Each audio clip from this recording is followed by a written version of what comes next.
Hello and welcome to an all-new episode of This is Metal with Joe Lawson. Now, Joe, as people can see in our last two episodes, This is Metal, we're kind of in a transition format, and that we're going from an old school podcast style to kind of recording the new episodes over Zoom. And a big part of that is we want to start having guests on, which is something we've never done until last week. The very first guest we've had on the show is legendary metal singer Sean Peck from the Three Tremors, Cage, of course, and Death Dealer. And he was a great choice for our first interview because he's a mutual friend. So let's talk a little, because the interview hasn't posted yet. It's going to be posted this coming week. So talk a bit. What was that experience like for you to kind of, not only you a great singer and musician in your own right, but being on the other side and now getting a chance to interview one of your favorite singers? That it's a different experience, and I appreciate it. I enjoy it. It's fun to do. Really, it's not that much different. It's just you can see each other. So you got the visual thing, which is kind of cool, and it's fun to catch up with some of these people. Especially like Sean or people that I know, and kind of hear where they're at and see what's going on in their life and then their music careers and things like that. So it's fascinating, and I think people are really going to like it. There's some pretty juicy stuff in this interview that we did with Sean, and so he revealed some things that are kind of new or kind of unknown, especially for This Is Metal. So Yeah. that's going to be really cool. I hope a lot of people tune into it and check it out. And we're going to have a lot more feature shows like this that we're going to do that are going to be really fun and exciting to do.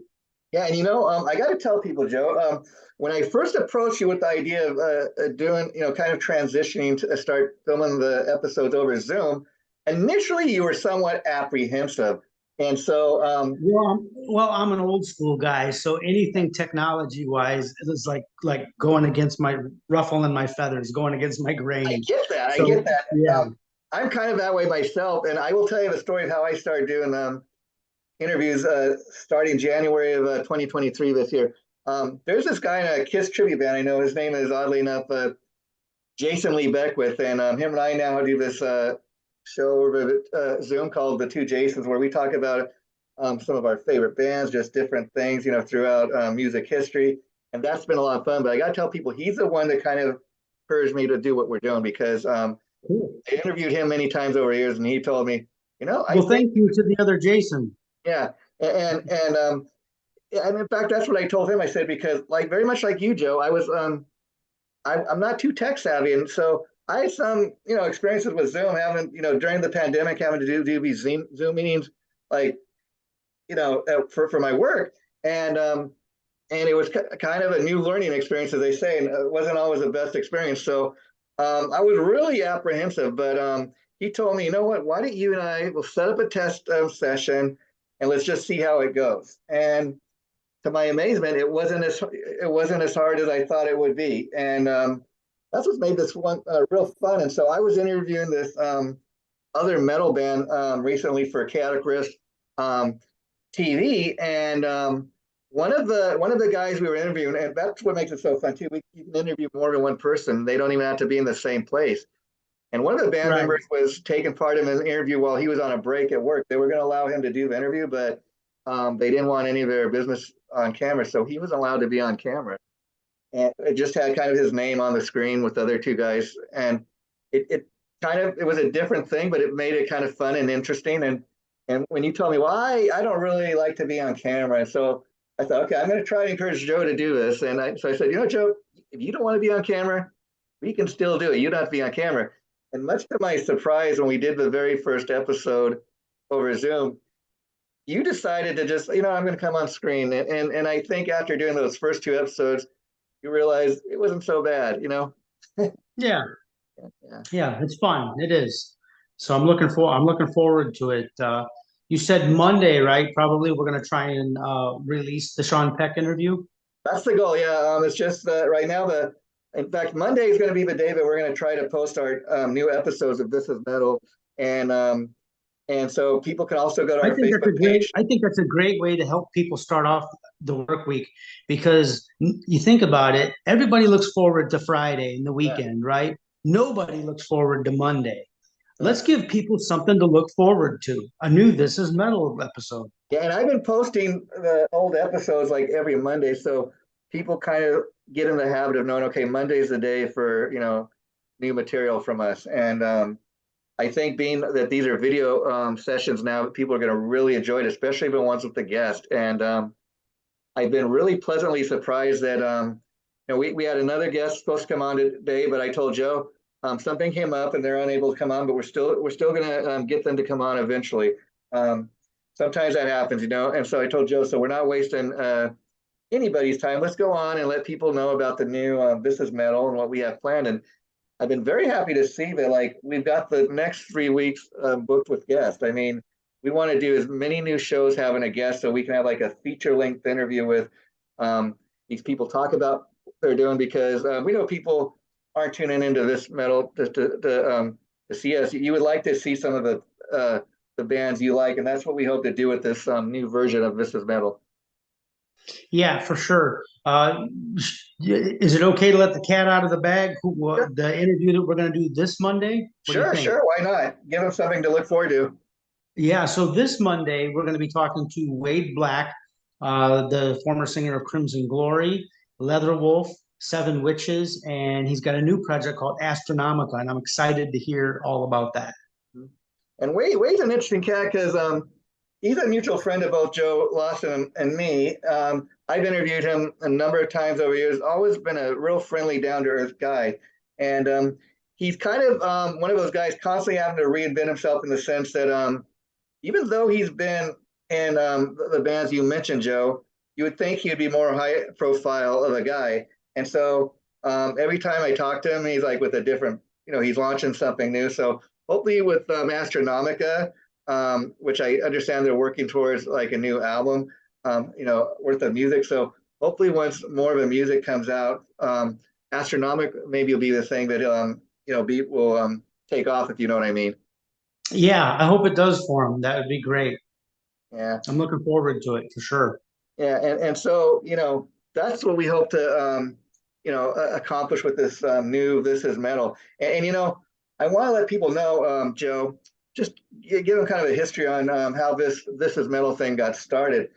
Probably close to 3.5, 4 years ago now. A lot of people were coming up with these lists on their Facebook page of like what their favorite albums were. And Joe had everything from like Iron Maiden and Alice Cooper, Sabotage, Wasp on his list. And I'd interviewed Joe maybe once or twice before that. And so he said, I would like to talk about one of my favorite albums, the Wasp album, Headless Children. And so we did an interview that. And after interviewing Joe for that, I thought, this guy, he really knows what he's talking about. He's all up on metal. And when I'm a metal fan too, but Joe's a fan of like really some of the more hardcore metal that I'm not typically a fan of. But me and him, when we get together and we have a conversation about these bands, we each have a very, I think, interesting conversation or something that we bring to the conversation. Yeah, for sure, for sure. We're like the heavy metal Siskel and Ebert. Yeah, that's a great way to put it. I mean, the only difference is those guys. I used to love watching Siskel and Ebert because those guys, you watch an episode of them and you really never were sure, do these guys love each other? They hate each other? Because oftentimes they would just Right. really Yeah. go at it. But it was, but even it was sad when Gene Siskel died. Roger Ebert, who was left behind, he's talking. He said something like to the effect of, "Man, I lost my old sparring partner. I really did love him. I didn't know what I had, and Oh, sure. Of course. Yeah, they spent a lot of years together doing yeah." that.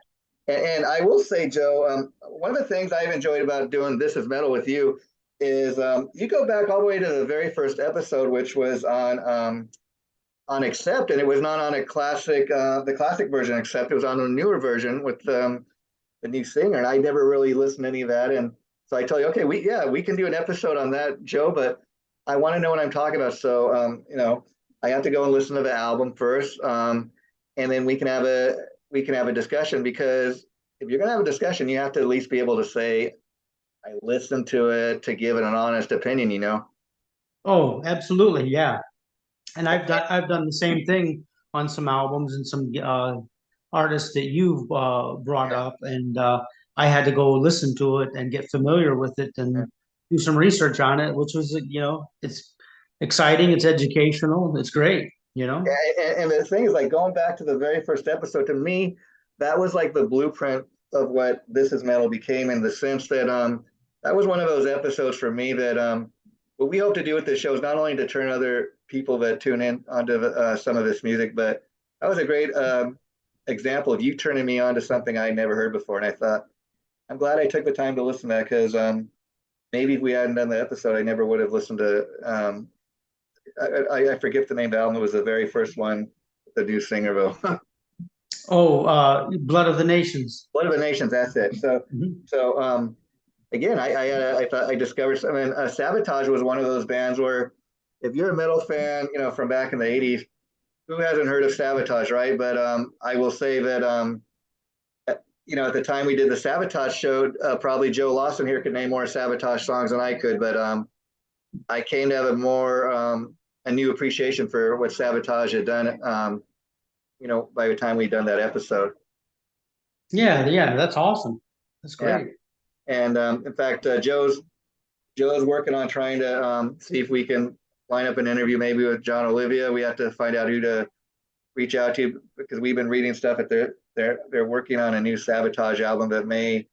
Yeah, Um, so if you're listening to this, John, we want to interview you. yeah, yeah, and Joe, I'm excited because as I was sharing before we went on line to do this today. We're getting a lot of people like behind the scenes. One in particular, or two actually, that have reached out to you and me and said that as far as the new This Is Metal, they want to get really involved as far as helping us to book some of the future guests. So that's how excited people are about this. Yeah, yeah, it's gonna be a lot of fun, and it's gonna be a little bit of a learning experience, a growing experience, and yeah, I really look forward to just learning. Like I said, just whatever stories, road stories, studio stories, stuff like that. That's interesting, And if we're interested in it, there's a pretty good chance that some of the fans are too.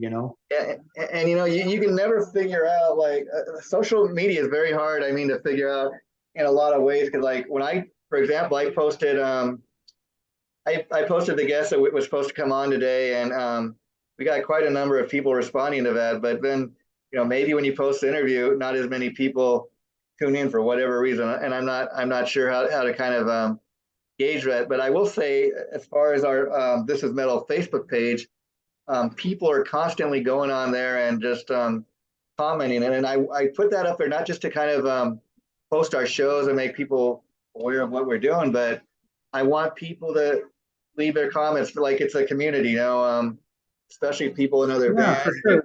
sure. If you'd be interested in coming on a future episode, that's how you could reach out to us. I will say everybody that's posted on our Facebook pages for the most part been really friendly. You do get some characters though. Like I had one guy recently come on, like and I have no problem with this initially, like posting like some of his favorite bands. Like he posts stuff about Alice in Chains, about maybe Ozzy, and that's all great. But then I start also posting stuff about like the Eagles and the Beach Boys, and I'm like, well, that I'm a fan of some of these bands too, but that's not the place for this. Right. And then Yeah. he left a comment that, in his opinion, he was he was posting more stuff on the site than either you and me were, and so we should make him the moderator. And so I politely commented back, "Look, you're more than welcome to you know post on our page. All that I ask is keep it metal. Yeah, yeah, Yeah, simple. Yeah, yeah, that's the whole premise of what we're doing here, and that's the name of the page. It's not just it wasn't an accident, yeah, you know. yeah. And that's what I love about the name of the show. This is metal. very much like when they used to have that metal show on VH1. It's so simple. It tells what it is, and like if anybody does a Facebook page, it's easy to find. If you do like a search or Exactly. something.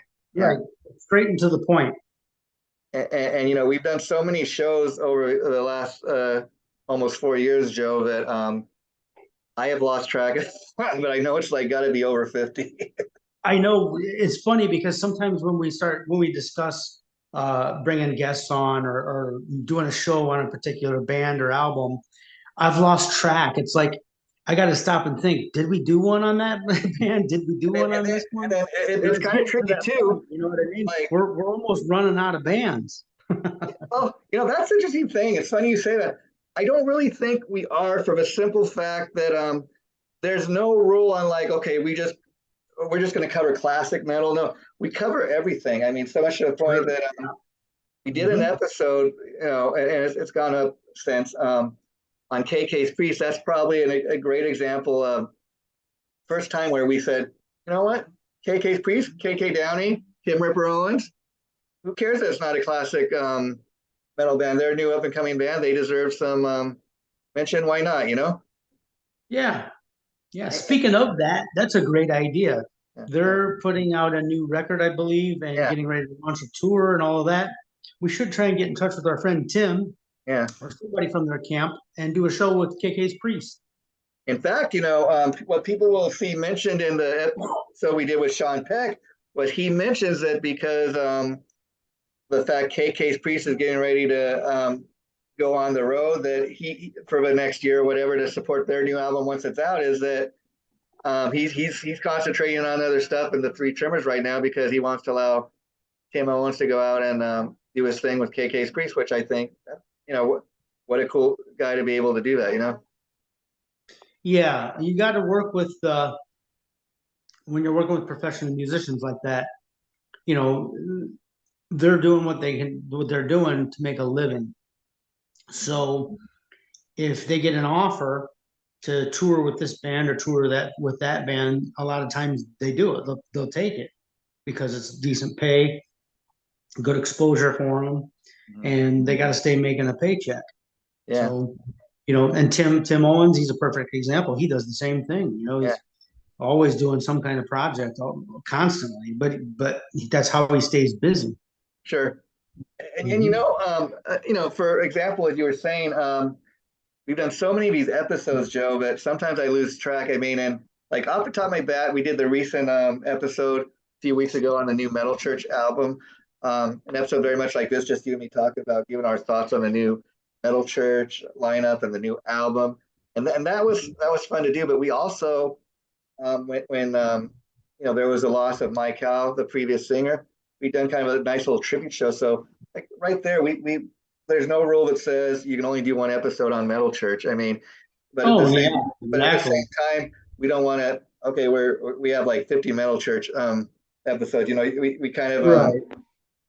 there's a nice balance there. Where another great example of that is you have a guy like Ronnie James Dio. I know you're a huge Dio fan, as am I, and so Oh, we, we've done a number of maybe two or three come to mind on Ronnie. Like talked about his time in Black Sabbath. We talked about and then you came up with a great idea. Hey, we talk a lot about Dio and Sabbath, but you've never done a show talking about Ronnie's time in Rainbow, and so we did an episode called it like Ronnie James Dio the early years, where we talked specifically about Rainbow and some of what came before. If anybody's seen the new Dio movie, based on his life, Dreamers Never Die, that's going to be coming out soon. I understand on DVD, and people while they were showing it on Showtime, it goes all the way back to before Ronnie was even a metal singer when he started out as a trumpet player, um, and he had before he was ever in Rainbow or Sabbath.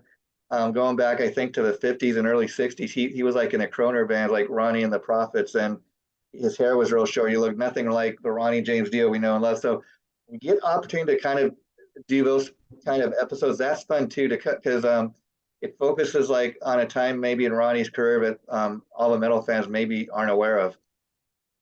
yeah, yeah. That was a lot of fun. That was a good show.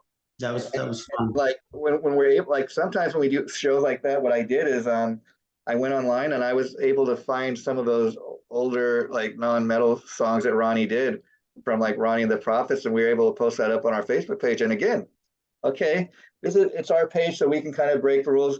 That's not maybe metal, but I would post something like that on the page because it features Ronnie James Dio. I think it's cool for fans to kind of discover Well, the it connects to the show, so yeah, yeah, that yeah, makes it metal. yeah. And it's kind of an interesting twist. Oh wow, he did that, huh? Yeah, yeah. Yeah, interesting, very. In Yeah. fact, Joe is Joe. Oftentimes, you come up with a lot of great ideas. Another great idea you came up with is you told me why don't we do an episode on like talking about the guitar players that were in Ozzy's band, but we'll call it the the Axemen of Ozzy or something like that. And it was a fun episode to do. Yeah, yeah, that was fun. Yeah, the Axemen of Oz. Yeah. Accent of Oz. Yeah. And sometimes like I'll come up with an idea and say hey George or hey Joe, why don't we do an episode on and this has actually happened on Dawkins, and tell me, well, I'm a fan of George Lynch, but I'm not a huge fan of Dawkins. And he said, I know that other people are, but I'm just giving you my truth. And that's all right too, because while I may be like more of a fan of a band like Dawkins, say, than Joe Lawson is, that's all right too, because we same thing with Def Leppard. Like I'm a huge Def Leppard fan, so are a lot of other people. Now, again, I don't know you consider Def Leppard metal. I mean, these days they're more of a hard rock pop band, but if you go back to like the first three, especially the first two albums, they had much more of a kind of metal sound to what they were doing back then. Oh yeah, yeah, definitely. And Yeah. that's what's cool about This Is Metal too. It's not just a show where we just kind of say how great everything is. I mean, we have a number of discussions over years on Motley Crue, and Joe's gotten real vocal sometimes, and it's fun to listen back to the show because it's real animated, like about Nikki Six. I mean, one that comes to mind. I remember we were talking about hearing Nikki Six. Both of us were having a conversation about Nikki Six saying something in a recent interview at the time about that. There was a real struggle working with John Corabi because Corabi didn't know how to write a song, and Nikki had to like teach him how to write songs. And you listen back to, and Joe just got Yeah, really animated. But I got a that's little worked up on yeah. that. I He got a said little like worked up that day. Nikki Six and Kiss My whatever, and I'm like, wow. And when you listen back, you'd be sound clips. It's not. That's what's fun. It's not even scripted. Like Nice. you just Right. said it in the heat of a moment, and it's your Yeah, honest. well, that's what it's all about, right? It's Raw, your, yeah. unedited. This is metal. Yeah, and that's what I love about it. It's your honest opinion. It's unedited. I mean, the only thing I do in researching for the show is, like I said, especially if I haven't heard an album in a while, I'll go back and listen to it. Or if I'm hearing something for the first time, you say, "Hey, let's do a episode on Sabotage." I'm not real up on Sabotage music. I've heard it's one of those things where I've heard the band, but again, I probably couldn't name one song. But I sit there and I listen. Oh, this is good stuff. Like I thought to myself when we did that episode, how the hell, how the hell is it that I was not more of a Sabotage fan back in the day? Maybe you tell yourself, well, busy at school, busy at work, busy with life, and there were so many bands back in the day that it's I guess quite possible to not hear everything. I think these days people have the opposite problem, which is there's not as many new releases these days as there were when we were growing up. Yeah, Yeah. probably so. Yeah. Probably Well, so. well, Joe Lawson, I know you're busy at work or you're just getting off, so I want to thank you for doing this. And again, we were supposed to have a guest on, and sometimes things come up, but we'll book him for a future date, and that's fine too. So look forward to the Sean Peck interview posting next week, and we urge you to comment on it. Let us know what you think. Yes, Um, please do. and then Wade Black is this Monday. And in fact, Joe, just before I let you go, I just got off line with him, remind him about the interview. So he's all on for Monday. So that's a go ahead. Awesome. Sounds great. Take We'll care, be Joe. booking. You have a great weekend. Bye bye. Bye bye.